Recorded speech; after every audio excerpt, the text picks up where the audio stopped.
Pius Ngugi is a Kenyan tycoon. His businesses range from car companies to coffee mills. But it's his model nut processing factory, the Kenya Nut Company, which is the talk of the town.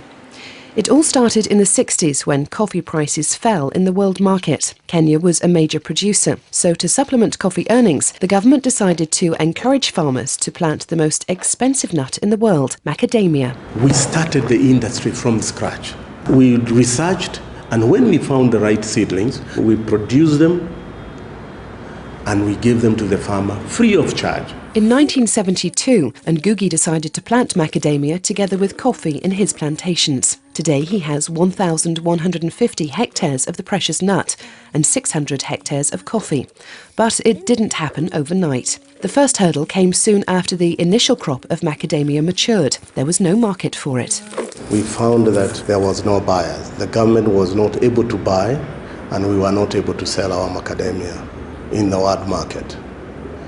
It is at this point in time that I felt that something needed to be done. And I approached the government, and the government supported me in building a small processing company.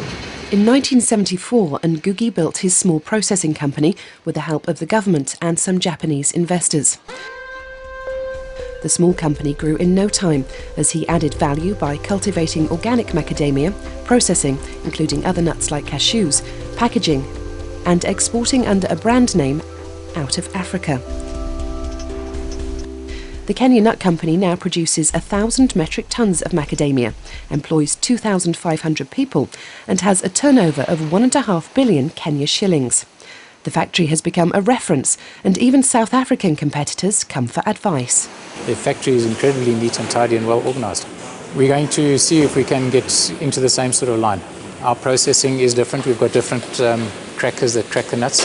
Ours generate a bit more smaller pieces than what theirs do.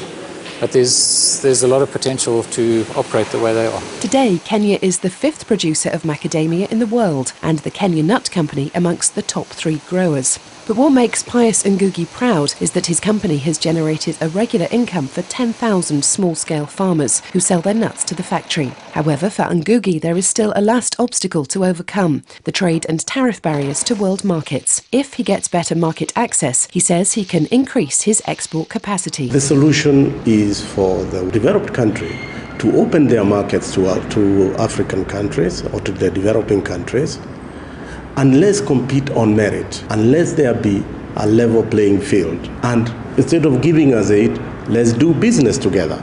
We will earn our living and they will make money as well. It's a win-win situation for both parties.